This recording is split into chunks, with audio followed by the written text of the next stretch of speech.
అందరికీ నమస్కారము. మనసిచ్చాను 59వ భాగము. ఒరేయ్! మీ ఇద్దరు మీ గొడవ ఆపేసి అసలు మీ ఇద్దరికీ ఎలా పరిచయమైందో చెప్తారా లేదా? లేకపోతే నేను ఈ రెస్టారెంట్ పైనుంచి దూకేస్తాను అని గట్టిగా అరిచాడు సిద్ధు. అయ్యో సార్! అసలే మా రెస్టారెంట్‌కి ఇన్సూరెన్స్ కూడా లేదు. మీరు ఇలాంటివి చేస్తే ఇప్పుడే స్టార్ట్ చేసిన మా రెస్టారెంట్‌ని మూసేయకండి అని అరిచాడు పక్కనే వాళ్ళ మాటలు వింటున్న ఓనర్. నా గోల ఏంటో అర్థం కాక మేం చస్తూ ఉంటే నీ ఇన్సూరెన్స్‌కి వచ్చిందా ఇప్పుడు? అని కోపంగా అరిచాడు సిద్ధు. అతని అరుపుకి రెస్టారెంట్ ఓనర్ మౌనంగా పక్కకు వెళ్ళిపోయాడు. చెప్పరా? అసలు ధృతి నీకు ఎలా తెలుసు? చెప్పవే! ఆర్య నీకెలా తెలుసు? అని వాళ్ళిద్దరిని అడగగానే ఇద్దరూ ఒకరినొకరు చంపుకునేలాగా చూస్తూ అదొక బ్యాడ్ డే నా జీవితంలో. నేను ఎంతో మంచిగా మొదలుపెట్టాలనుకున్న రోజది. వీడి వల్ల నాశనం అయ్యింది అని ఇద్దరూ ఒకేసారి తమ పరిచయం గురించి మొదలుపెట్టారు చెప్పటం. ఆ రోజు ఉదయం ఎప్పటిలాగే తెల్లారింది. కానీ ఆ రోజు మాత్రం ఆర్యకి వాళ్ళ అమ్మ చెప్పిన మాట విని నీరసం వచ్చేసింది. ప్లీజ్ మా, నాకీ గుళ్ళు గోపురాలంటే పెద్దగా ఇంట్రెస్ట్ లేదు అని నీకు తెలుసు కదా అన్నాడు ఏడుపు మొహం వేసుకొని. అదేం కుదరదు. నీకోసం మొక్కుకున్నా. మొక్కిది. యాక్చువల్‌గా నేను కూడా నీతో పాటే వద్దామనుకున్నాను.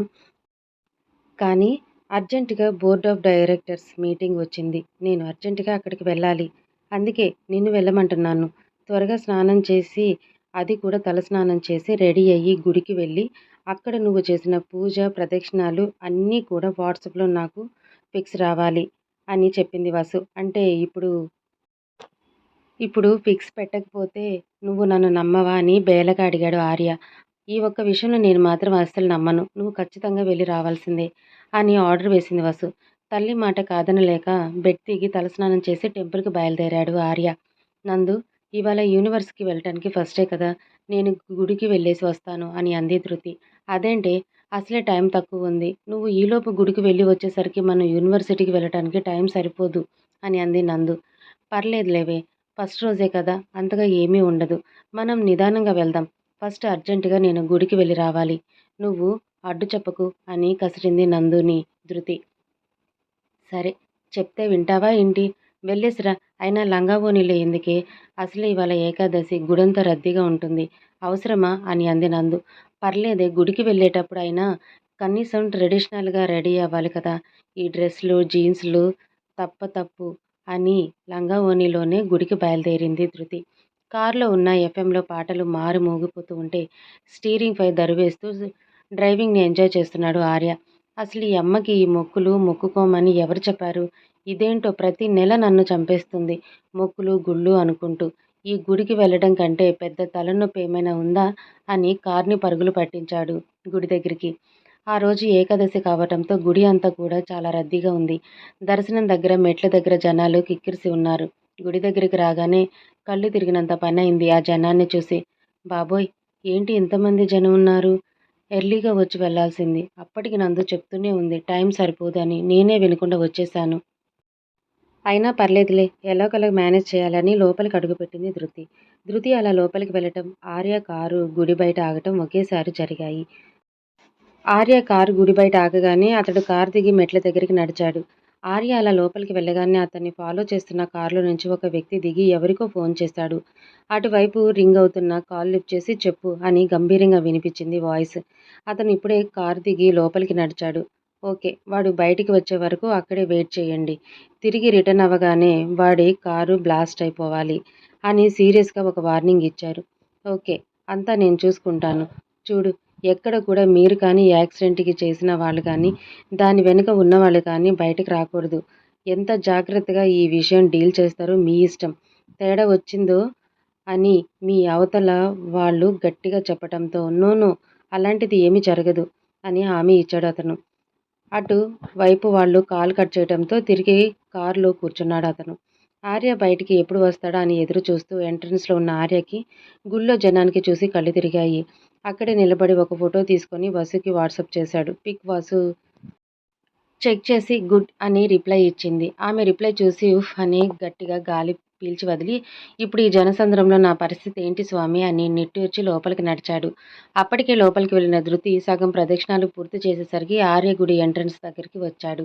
ఆమె ముందు నడుస్తూ ఉంటే ఆమె ఆమె వెనుక 10 అడుగుల దూరంలో ఆర్య ప్రదక్షిణాలు మొదలుపెట్టాడు. అతనికి ఆమెకి 10 అడుగుల దూరం ఉంది. ప్రదక్షిణాలు చేసే వాళ్ళ సంఖ్య కూడా కాస్త ఎక్కువగా ఉండటంతో అక్కడక్కడ జనం అటూ ఇటూ తగులుతూ నడుస్తూనే ఉన్నారు. ఆర్యకి ఇలాంటి రష్ టైంలో ఎప్పుడూ గుడికి వచ్చే అనుభవము లేకపోవటంతో చాలా చిరాగ్గా అనిపించింది. అయినా తల్లి మాట కాదనలేక ఆమె చెప్పిన పని చెయ్యాలి కాబట్టి ఆ చిరాకునంతా పంటి కింద బిగపట్టి ప్రదక్షిణాలు పూర్తి చేశాడు. అప్పటికే ధృతి ప్రదక్షిణాలు పూర్తయి లోపలికి దర్శనానికి వెళ్ళింది. ఆమె వెళ్ళిన 10 నిమిషాలకి ఆర్య కూడా లోపలికి వెళ్ళాడు.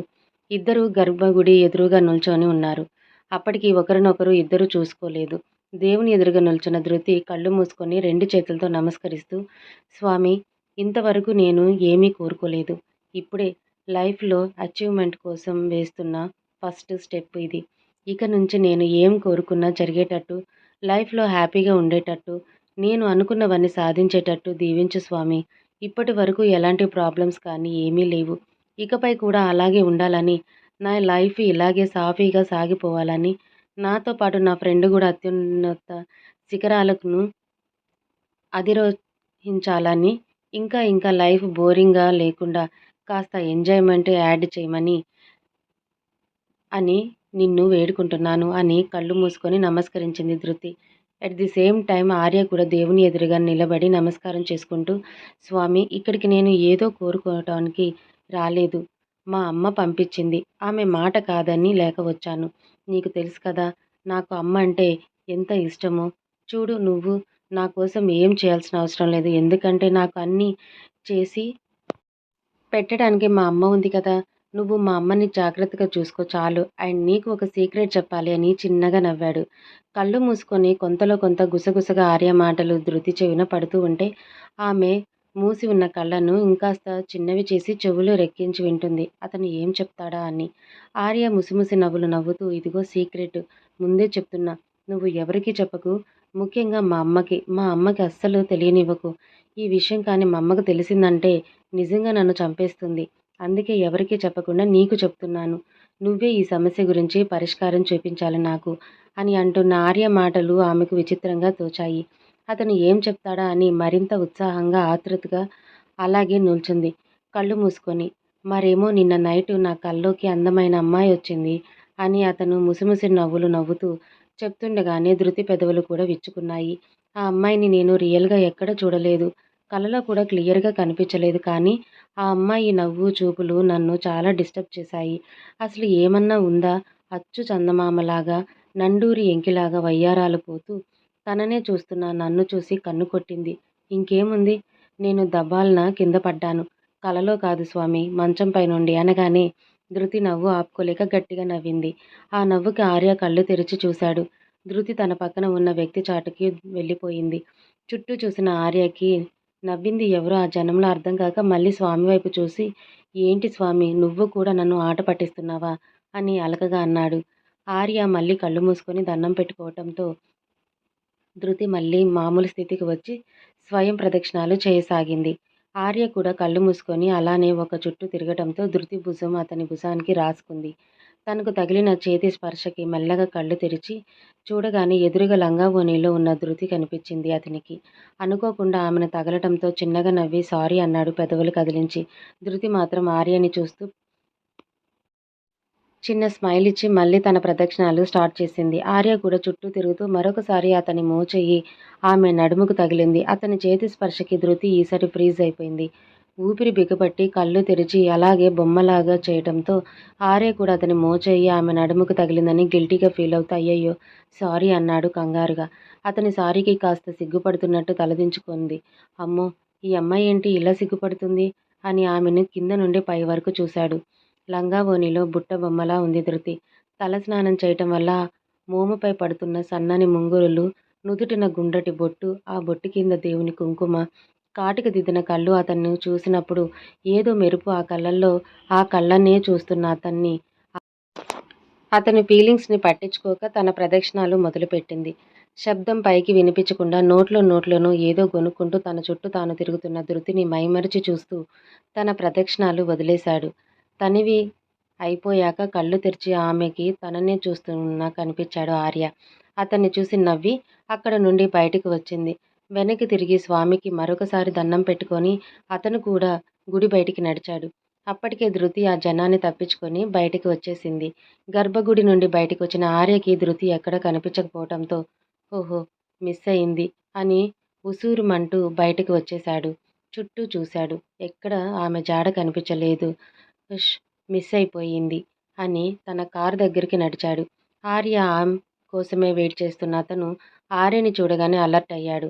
అతని కారు దగ్గరికి వచ్చి మరొకసారి గుడివైపు చూశాడు. అక్కడంతా జనం తప్పితే ధృతి కనిపించటం లేదు. నిరాశగా కారులో కూర్చొని కారు స్టార్ట్ చేయగానే అది స్టార్ట్ అవ్వటం లేదు. అతనికి ఏం అర్థం కాలేదు. ఆర్య కారులో కూర్చోగానే వెనుక కారులో ఉన్న అతను కారు స్టార్ట్ చేశాడు. కానీ ఆర్య కారు దిగగానే అతను కంగారు పడి కారు ఆర్యని దాటి కాస్త ముందుకు పోనిచ్చాడు. అది ఆర్య గమనించలేదు. కారు దిగిన ఆర్య కారు టైర్ వైపు చూడగానే ఒకటి పంక్చర్ అయి కనిపించింది. ఇదేంటి? నేను వచ్చేటప్పుడు బాగానే ఉన్నాయి. సడన్‌గా ఇలా పంక్చర్ అయిందేంటి? అని అనుమానంగా చూశాడు. హలో! అన్న పిలుపుకి కళ్ళెత్తి చూడగానే అక్కడ కనిపిస్తున్న వాళ్ళని చూసి ఆశ్చర్యం పొందాడు. అతన్ని సూటిగా చూస్తూ నడుమున చేతులతో పెట్టుకొని కనిపించింది ధృతి. ఆమెని ఆ యాంగిల్‌లో చూడగానే కాస్త ఆశ్చర్యంగా అనిపించింది అతనికి. అతను ఆశ్చర్యంలో ఉండగానే అతని దగ్గరికి నడిచి వచ్చింది ధృతి. ఆర్య ఎదురుగా నిలుచొని అతని కళ్ళల్లోకి సూటిగా చూస్తూ మొహాన్ని అప్రసన్నంగా మార్చేసింది. అప్పటి వరకు ప్రశాంతంగా కనిపించిన ఆమె మోము ఎందుకు విసుగ్గా మారిపోయిందో అర్థం కాలేదు అతనికి. అసలు ఏమనుకుంటున్నావు నువ్వు? ఆడపిల్ల. అందులోనూ అందంగా కనిపిస్తే రాసుకు పూసుకుపోదాం అనుకుంటున్నావా? అన్న ఆమె అరుపుకి నోరు తెరిచేశాడు ఆర్య. అరె! అక్కడ అంతమంది జనమున్నారు. అంతమంది జనాల్లో మగవాళ్ళు కూడా ఉన్నారు కదా! పోయి వాళ్ళని తగలొచ్చు కదా! ఆహా! అమ్మాయి ఎర్రగా బుర్రగా బాగుంది. టచ్ చేస్తే లైన్‌లో పడుతుంది. నేను చక్కగా పెళ్లి చేసుకోవచ్చు అనుకుంటున్నావా? అని తన పెద్ద కళ్ళని మరింత పెద్దవిగా చేసి అడిగింది ధృతి. అసలామె ఏమి మాట్లాడుతుందో అర్థం కాక వెర్రిమొహం వేశాడు ఆర్య. నేను చూడటానికే ట్రెడిషనల్‌గా ఉన్నాను. నా జోలికి వస్తే బిడ్డ మర్డర్ చేసేస్తా. జాగ్రత్త అని వేలు చూపిస్తూ వార్నింగ్ ఇచ్చింది ఆర్యకి. ఆమె ఏం మాట్లాడుతుందో అర్థమైన అతను కళ్ళు చిన్నవి చేసి ఆమె వైపు చూశాడు.